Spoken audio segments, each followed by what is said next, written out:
Hello बच्चों, आज हम चैप्टर जिसका नेम है न्यू क्वेश्चंस एंड आइडिया, इसके क्वेश्चन आंसर रिवाइज करेंगे। मैं क्वेश्चन आंसर आपको करवा चुकी हूँ।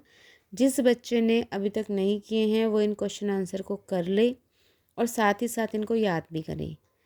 जब भी मैं स्कूल आऊँगी आपके इस चैप्टर का टेस्ट होगा तो मैं इन सबको अच्छे से एक्सप्लेन कर देती हूँ। क्वेश्चन नंबर 1 है, describe the ways in which the Buddha tried to spread his message to the people. जब मैंने आपको ये चैप्टर पढ़ाया था तो बहुत अच्छे से बताया था कि बुद्धा ने किस प्रकार अपना मैसेज लोगों तक पहुंचाया था। अब इसी को मैं दोबारा समझा देती हूँ। Buddha followed two method to spread his message to wider section of people. Buddha ने फॉलो किए दो तरीके, मेथड मतलब दो तरीके। टू स्प्रेड मीन्स फैलाने के लिए अपना message to a wider section of people. Wider section of people मतलब ज़्यादा से ज़्यादा लोगों तक। तो बुद्धा ने क्या देखा कि लोग उस भाषा में बातों को अच्छे से समझते हैं जो भाषा उनको आती है, इसलिए उन्होंने संस्कृत भाषा में कहीं पर भी उपदेश नहीं दिए।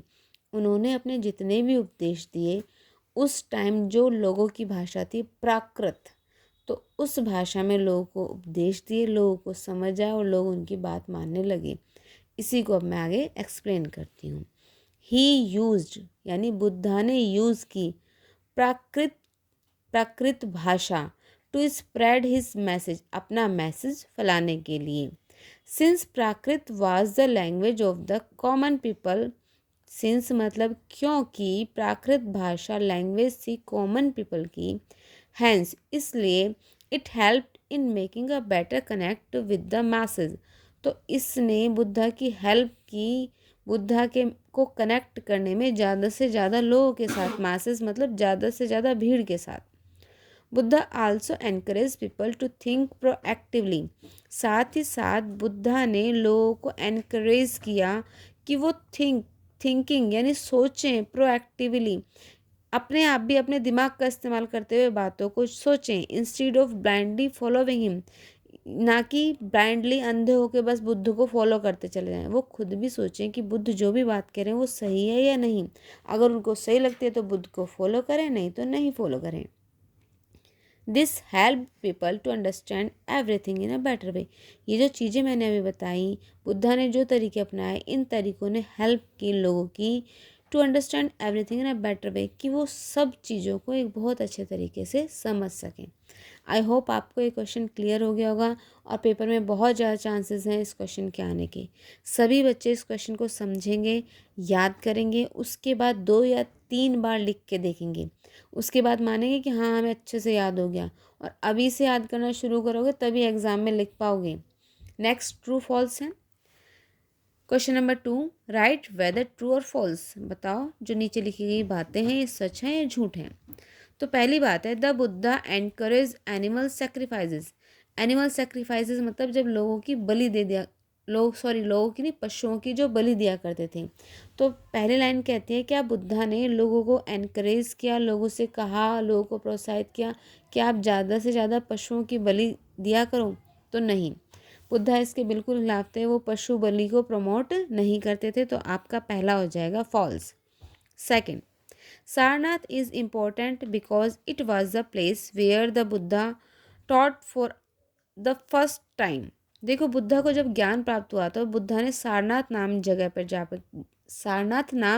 पर जाकर सबसे पहले अपना उपदेश दिया था, इसलिए वो जगह बहुत इम्पोर्टेंट है। तो सेकंड पॉइंट यही कहता है, तो सेकंड पॉइंट ट्रू है।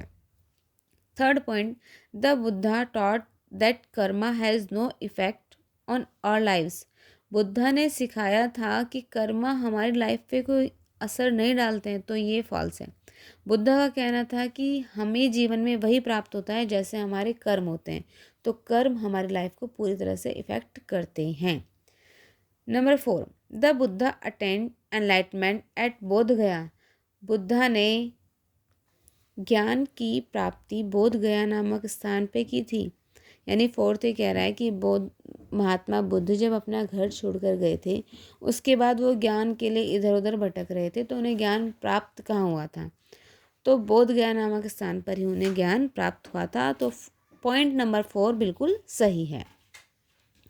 Point number 5, Upanishadic thinker believe that the atma and Brahma were ultimately one. कुछ बुक्स हैं जो हमारे वेद ग्रंथ आदि हैं, उनके बाद कुछ बुक्स लिखी गई, उनका नाम था उपनिषद। तो उपनिषद थिंकर जिन्होंने भी किताबें लिखी, जो इनके विचारक थे, उनका ये कहना था कि आत्मा और परमात्मा एक ही हैं। तो ये बात सही है।